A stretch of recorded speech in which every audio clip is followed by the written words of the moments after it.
Hello friends, welcome to another video. Friends, आज की video में हम Thai BL he is coming to me के एपिसोड 8 के पार्ट 1 का स्टोरी एक्सप्लेनेशन करेंगे। तो फ्रेंड्स, वीडियो को पूरा देखिए ताकि आप कुछ भी मिस ना करें। और अगर आपने हमारे चैनल को अब तक सब्सक्राइब नहीं किया है तो कर लीजिए ताकि आप आने वाली वीडियोज़ की नोटिफिकेशन मिस ना करें।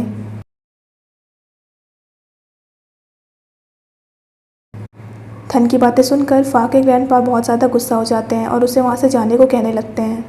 थन कहता है, आप मुझे तो यहाँ से भगा सकते हैं, आप पर पीमेस को नहीं भगा सकते हैं। तभी मेस वहाँ पे कुछ गिरा देता है। थन कहता है, क्या आपको अब यकीन हो रहा है कि पीमेस यहाँ पे हैं? फा के ग्रैंडपा ये देखकर चौंक जाते हैं। मेस कहता है, आपने मुझे बचाया क्यों नहीं? आप वहाँ पे क्यों खड़े रहे और कुछ नहीं किया? मेस जो भी बोल रहा होता है, थन वो बात रिपीट करके बोल रहा होता है। फा के ग्रैंडपा रोने लगते हैं और कहते हैं, गलती मेरी है, मैं ये सब नहीं करना चाहता था। मुझे अभी भी याद है उस दिन मेस का बर्थडे था। मैंने नाम को उसके लिए चॉकलेट केक लाने को भी कहा था। हम लोग सरप्राइज़ की प्लानिंग कर रहे थे। मैं उसे बुलाने उसके रूम में गया, पर मैंने देखा कि वो नीचे लेटा हुआ है।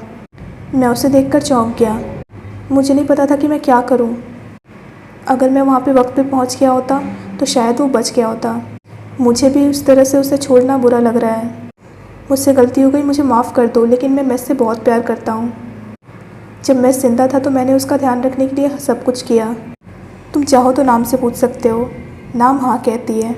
फा के ग्रैंडपा कहते हैं, अगर उस दिन वो मेडिसिन लेना नहीं भूला होता तो वो नहीं मरा होता। मैंने उसे भूलने की बहुत कोशिश की, लेकिन तुमने आकर मुझे याद दिला दिया। तुमने आखिर ऐसा क्यों किया? ये सब देखकर गुल्फ इमोशनल हो जाता है और कहता है, मुझे माफ़ कर दीजिए। गुल्फ थन को कहता है, तुम भी इनसे माफ़ी मांगो, इन्हें ऑलरेडी इतना पछतावा हो रहा है। और पीमेस ने मेडिसिन नहीं ली, इसमें इनकी तो गलती नहीं है ना। हो सकता है उस वक्त मरना उनकी किस्मत में लिखा हो। गुल्फ कहता है, पीमेस प्लीज़ आप इन्हें माफ़ कर दीजिए। तभी थन को याद आता है कि मेस का कलर रेड है, इसका मतलब वो हार्ट अटैक के कारण तो मरा ही नहीं है। थन कहता है, आप ठीक कह रहे हैं, आपने पीमेस का कुछ ज़्यादा ही अच्छे से ध्यान रखा। और आपने आंटी नाम को भी ऐसा ही करने को कहा होगा।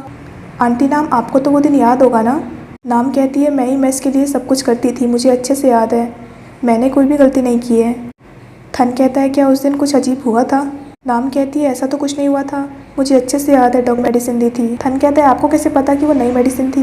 नाम कहती है, मैं ही तो उसे मेडिसिन दे दी थी, ये सब मुझे अच्छे से याद है। थन कहता है, आपको कैसे पता कि वो किस तरह की मेडिसिन थी? नाम कहती है, मुझे ये नहीं पता कि वो किस तरह की मेडिसिन थी, क्योंकि मैं इसको बहुत सारी मेडिसिन लेनी होती थी। थन कहता है, क्या आपने कभी ये सोचा है कि वो नई मेडिसिन हो सकता है हर्ट के लिए ना हो सकता है उस मेडिसिन में कोई गड़बड़ हो जिसके कारण पीमेस की मौत हो गई हो। फा के ग्रैंडपा कहते हैं, ऐसा कैसे हो सकता है, ऐसा कर कौन सकता है? थन कहता है, आप सही कह रहे हैं, ऐसा किसने किया होगा? आप अच्छे से सोचिए, पीमेस के मरने के बाद उनकी सारी जायदाद किसे मिली होगी? फा के ग्रैंडपा कहते हैं, तुम क्या कहना चाहते हो? फा के ग्रैंडपा कहते हैं, क्या तुम ये कहना चाहते हो कि मैंने मेस को मारा है? थन कहता है, क्या मैं गलत कह रहा हूँ? अगर ऐसा है तो आप ही मुझे बताइए कि उस दिन मेडिसिन कहाँ गायब हो गई? और आपको कैसे पता चला कि पीमेस की मेडिसिन उन्हें उस दिन मिल नहीं रही थी? क्योंकि ये बात तो सिर्फ पीमेस को पता है। मेस सुनकर चौंक जाता है। थन कहता है, आपने आंटी नाम को पीमेस को नई मेडिसिन देने को कही थी, जो कि शायद हार्ट डिजीज़ के लिए नहीं थी।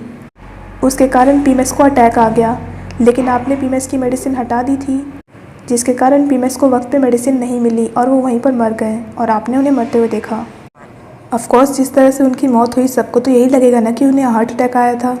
शायद आपको पता नहीं है कि किसी को मरने देना भी किसी को मारने के बराबर होता है। फा के ग्रैंडपा कहते हैं, लेकिन वो तो पास्ट है, बीत चुका है, तुम मुझे क्यों याद दिला रहे हो? मेस कहता है, थन तुम बस करो, अब मैं कुछ भी नहीं जानना चाहता हूँ। थन कहते हैं, मुझे माफ़ कर दीजिए, लेकिन आपका पुनर्जन्म इसीलिए नहीं हो पाया क्योंकि आप हार्ट अटैक के कारण नहीं मरे हैं और आपको मारा गया था, और जिसने मारा है वो ये इंसान है। फा के ग्रैंडपा कहने लगते हैं, मैंने कुछ नहीं किया है। थन कहता है, आपने कुछ किया है कि नहीं ये तो आपको अच्छे से पता है, और अगर आपने नहीं किया है तो आपको मुझे बताने की ज़रूरत नहीं है। ये आप पीमेस से कहिए, वो यहीं पे हैं, वो आपको सुन सकते हैं। तो आप उनसे कहिए कि आपने उन्हें मारने की कोशिश नहीं की है। उन्हें कहिए कि आपको उनकी जायदाद नहीं चाहिए थी। थन बार बार बोलने लगता है तो फा के ग्रैंडपा उसे थप्पड़ मार देते हैं और रोने लगते हैं और कहने लगते हैं कि मुझे माफ़ कर दो मेस, मैं तुम्हें मारना नहीं चाहता था। अब स्टोरी 20 साल पहले जाती है। मेस के पेरेंट्स के मरने के बाद सारी जायदाद मेस के नाम पे थी। वो फा के ग्रैंडपा के सर पे उस समय बहुत ज़्यादा कर्ज था। वो आत्महत्या करने वाले थे, पर तभी उन्हें मेस की फ़ोटो दिखती है, तो वो जाकर मेस की दवाई हटा लेते हैं वहाँ से। नाम जब मेस को मेडिसिन देती है तो वो ऊपर से देख रहे होते हैं। मेस जैसे ही बेहोश होता है तो वो सामने से आते हैं। अब स्टोरी प्रेजेंट में आती है। फा के ग्रैंडपा कहते हैं, मुझे माफ़ कर दो, मेरी गलती है। ये सब सुनकर मैस रोने लगता है। तभी बाहर खड़ी फ़ा भी ये सब सुन लेती है। फ़ा वहाँ से चली जाती है। अगले सीन में फ़ा के ग्रैंडपा ने कुछ भी नहीं खाया होता है, तो फ़ा आकर उन्हें कहती है आप जो भी खाना चाहते हैं आप आंटी नाम को बता सकते हैं, पर वो मना करते हैं। फ़ा कहती है आपको कुछ ना कुछ तो खाना होगा, उस चैरिटी ऑर्गेनाइजेशन के बारे में आपने जैसा कहा था मैंने वैसा कर दिया है, अगले हफ्ते लॉयर आकर आपको सारे डॉक्यूमेंट्स दे देगा। ये कहकर फ़ा जाने लगती है तो उसके ग्रैंडपा मैस का रियल नेम लेते हैं और कहते हैं तुम इस नाम से करो ये सब। फ़ा कहती है पास्ट में जो भी हुआ उसे हम बदल नहीं सकते हैं, लेकिन हम फ्यूचर को अच्छा बना सकते हैं। ये कहकर वो वहाँ से चली जाती है। थन फ़ा को सॉरी कहता है। फ़ा कहती है तुम लोगों ने ये सब मुझसे पहले क्यों नहीं डिस्कस किया। थन कहता है अब तो तुम्हारे घर के सामने ये बोर्ड भी लग गया होगा ना कि थन को कभी अंदर नहीं घुसने देना है। फ़ा कहती है वैसे तुम्हारा आइडिया अच्छा है। थन कहती है ये पीमेस हैं। फ़ा को वो दिख तो नहीं रहे होते हैं पर फिर भी वो हेलो कहती है। मैस भी उससे हेलो कहता है। मैस जो भी बोलता है थन उसे बता देता है। फ़ा कहती है ग्रैंडपा एक चैरिटी ऑर्गेनाइजेशन स्टार्ट करना चाहते हैं जो कि उन लोगों की हेल्प करेगा जो मर चुके हैं और उनके रिलेटिव नहीं हैं, इसीलिए मैं आपसे बात करना चाहती थी। वैसे मैं आपको अंकल बोल सकती हूँ ना, क्योंकि आप तो रिश्ते में मेरे अंकल हैं। थन कहता है इसके लिए वो पीमेस से क्यों बात करना चाहते हैं। फ़ा कहती है वो पीमेस का नाम यूज़ करना चाहते हैं इस ऑर्गेनाइजेशन के लिए, इसीलिए मैं उनकी परमिशन लेना चाहती हूँ। मुझे पता है हम लोगों ने उनके साथ बहुत गलत किया है, इसीलिए ग्रैंडपा अपने पापों का पश्चाताप करना चाहते हैं और पूरी दुनिया को ये बताना चाहते हैं कि आप भी हमारे फैमिली का हिस्सा थे। मैं इसे सुनकर थैंक्स कहता है। थन ये फ़ा को बता देता है। फ़ा कहती है मैं आपके लिए एक चीज़ करना चाहती हूँ, मैं आपके लिए चिंगमिंग फेस्टिवल ऑर्गेनाइज़ करना चाहती हूँ। अगले सीन में प्रिंस फ़ा से मिलने आता है और उसके लिए टी लेकर आता है। फ़ा कहती है तुमने जो झूठ बोला क्या उसके लिए काफ़ी है। प्रिंस कहता है ये तो मैं बस यूँ ही लेकर आया हूँ। फ़ा कहती है तुम्हें पता है मेरा फेवरेट है। प्रिंस कहता है मुझे पता है तुम्हें क्या पसंद है और क्या नापसंद। फ़ा कहती है तो बताओ। प्रिंस कहता है तुम्हें व्हिप क्रीम पसंद है, तुम्हें स्पाइसी फूड पसंद तो है लेकिन तुम खाते वक्त कंप्लेन बहुत करती हो, तुम्हें ब्लू कलर भी पसंद है। प्रिंस फ़ा को उसका रबर बैंड वापस करता है। फ़ा कहती है कहीं ये नया तो नहीं है। प्रिंस मना करता है और कहता है लेकिन अगर तुम्हें ये रोमांटिक लग रहा है तो क्या तुम मुझे पॉइंट्स दे सकती हो। फ़ा कहती है क्या फ्रेंड्स को अपना रिलेशन बदलना चाहिए।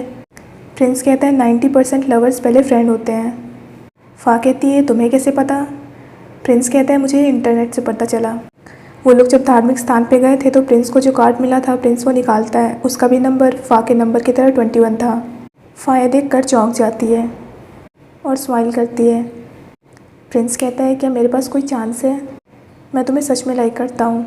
फ़ा कहती है मुझे पता है, लेकिन एक दिन अगर हम दोनों के बीच सब सही नहीं रहा तो क्या हम वापस से फ्रेंड्स बन सकते हैं। प्रिंस कहता है इसका मतलब अब हम दोनों। फ़ा हाँ कहती है।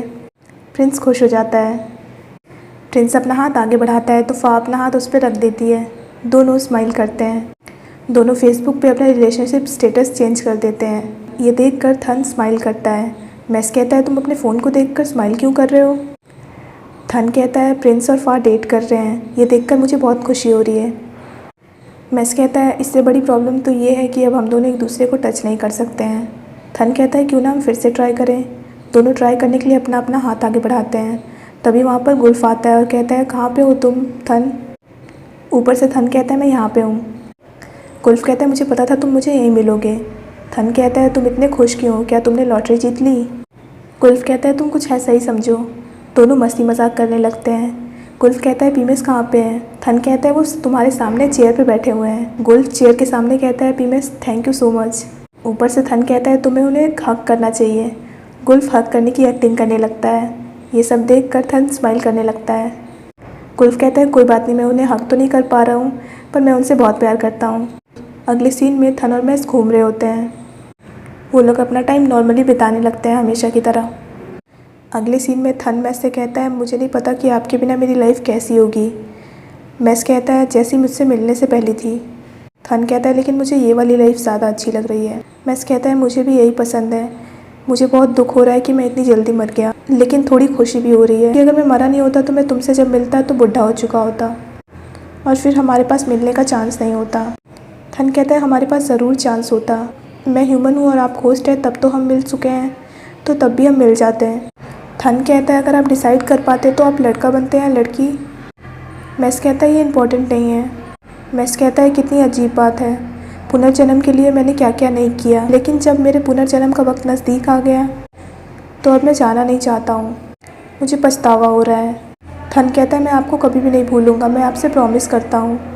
मैस कहता है क्या मैं तुमसे एक चीज़ पूछ सकता हूँ, तुम मेरे लिए क्या फ़ील करते हो। इससे पहले कि थन कुछ बोल पाए उसे कॉल आ जाता है। कॉल के बाद थन को उदास देखकर मैस पूछता है क्या हुआ, किसका कॉल था। थन कहता है फाका, उसने कहा है कि उसने आपके चिंगमिंग फेस्टिवल सेलिब्रेट करने के लिए एक दिन चुन लिया है। मैस पूछता है कब। थन कहता है इसी संडे। थन कहता है मैं आपको एक जगह ले जाना चाहता हूँ। थन मैस को उस जगह ले आता है और कहता है मुझे याद है जब मैं बच्चा था तो मैं अपनी माँ को कहा करता था कि हर सेमेस्टर के बाद वो मुझे यहाँ पर लेकर आया करें, और हर ग्रेव विजिटिंग फेस्टिवल के बाद मेरे फादर भी मुझे यहाँ लाया करते थे। मैस कहता है तो यहाँ पे अभी कौन रह रहा है। थन कहता है मेरी माँ। थन कहता है पहले मुझे नहीं पता था कि वो यहाँ पे क्यों रहना चाहती हैं। मैस कहता है क्यों। थन कहता है क्योंकि शायद वो घोस्ट से मिलना नहीं चाहती हैं, इसीलिए वो ऐसी जगह आकर रह रही हैं। मैस कहता है लेकिन एक घोस्ट आई गया आखिर यहाँ पे। तभी थन की माँ कहती है तुम आ गए, तुमने मुझे बताया क्यों नहीं। थन की माँ पीमेस को भी ग्रीट करती है। थन की माँ थन से पूछती है क्या तुमने कुछ खाया है। थन मना करता है तो उसकी माँ कहती है चलो साथ में खाते हैं। थन खाते वक्त इंसेंस जला देता है ताकि मैस भी खा सके। मैस कहता है मुझे समझ नहीं आ रहा है मैं कैसे बिहेव करूँ। थन की माँ कहती है मैं आपका अपने फ्रेंड की तरह वेलकम करती हूँ और थन के फ्रेंड की तरह भी। थन कहता है आप ये सब क्यों कह रही है, ये काफ़ी फॉर्मल लग रहा है। थन की माँ कहती है मुझे भी नहीं समझ में आ रहा मैं क्या कह रही हूँ, चलो खाते हैं। तीनों बातें करके खाने लगते हैं। थन की माँ कहती हैं ये घर पे किसी को भी नहीं लाता था प्रिंस और गुल्फ के अलावा, मुझे तो लगा कि कभी भी इसका कोई भी फ़ैन होगा ही नहीं। ये सुनकर मैस ऑकवर्ड हो जाता है तो थन कहता है आप बस करिए। थन कहता है मैं बेडशीट लगाने जा रहा हूँ, ये कहकर वहाँ से चला जाता है। थन की माँ मैस को कहती है मुझे आपको थैंक यू कहना है, आपने थन की बहुत हेल्प की है। मैस कहता है मैंने ज़्यादा हेल्प नहीं की है उसकी। थन की माँ कहती है आपको नहीं पता कि उसके कितने ख़राब मार्क्स थे, उसे स्पोर्ट्स स्कॉलरशिप भी बहुत मुश्किल से मिली है। उसने मुझे बताया कि आपने उसकी पढ़ने में बहुत हेल्प की है। एक्चुअली मुझे नहीं पहले पता था कि वो लॉ क्यों पढ़ना चाहता है, लेकिन अब वो कुछ भी पढ़ना चाहे, कुछ भी करना चाहे, कुछ भी बनना चाहे, मुझे कोई प्रॉब्लम नहीं है। उसे मेरा ध्यान रखने की भी ज़रूरत नहीं है, मैं बस ये चाहती हूँ कि वो अपना ध्यान अच्छे से रखे। मैस कहता है मेरे और थन के बीच।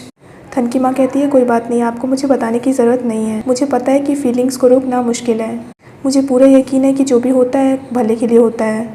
मैस उससे थैंक्स कहता है। थन की माँ कहती है ये सब कितनी मूवी की तरह लग रहा है ना, एक बेटा अपनी माँ से अपने लवर को मिलाने लाए। मैस कहता है मुझे लगता है कि मुझे जाकर थन की हेल्प करनी चाहिए। ये कहकर वो वहाँ से चला जाता है।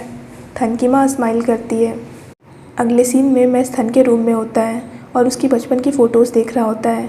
मैस थन से पूछता है जब तुम मुझसे पहली बार मिले तो क्या तुम्हें डर नहीं लगा। थन कहता है मुझे लगता है आपने कभी खुद को मिरर में देखा नहीं है, आप बिल्कुल भी स्कैरी नहीं लगते हैं। मैस कहता है तुम एक घोस्ट को ये सब कैसे बोल सकते हो। थन कहता है आपको पता है जब मैं ग्रेव विजिटिंग फेस्टिवल में जाता था तो मैं बहुत जल्दी उठ जाता था सुबह। मैस कहता है क्यों। थन कहता है क्योंकि मुझे पता है मैं उस दिन आपसे मिलता। मैस सामने एक फ़ोटो देखकर कहता है इसका मतलब ये हमारी कपल फ़ोटो है, क्योंकि यहाँ पे पीछे मैं भी था। थन कहता है ये नहीं है बल्कि ये है। थन उसे एक पिक्चर दिखाता है जो दोनों ने साथ में ली होती है। मैस कहता है लेकिन इसमें तो कोई भी मुझे देख ही नहीं सकता। थन कहता है अच्छा आप 1 मिनट रुकिए। थन उस फोटो को एडिट कर उस पर कुछ ड्रॉ कर देता है। मैस कहता है अगर मुझे तुम इस चेहरे से याद रखोगे तो मुझे बहुत गुस्सा आएगा। थन कहता है भले ही आप इस फ़ोटो में नहीं दिख रहे हैं पर मुझे पता है कि आप यहाँ पर हैं, आप जहाँ जहाँ भी गए हैं आप उन सभी जगह पर हैं। दोनों बातें करने लगते हैं। So friends that's it for this part. I hope आपको ये पार्ट पसंद आया हो। अगर आपको ये वीडियो पसंद आया हो तो वीडियो को लाइक कीजिए, हमारे चैनल को सब्सक्राइब कीजिए, साथ साथ बेल आइकन भी प्रेस कर दीजिए ताकि आप आने वाली वीडियोस की नोटिफिकेशन मिस ना करें। So friends thanks for watching this video, bye bye and take care of your health.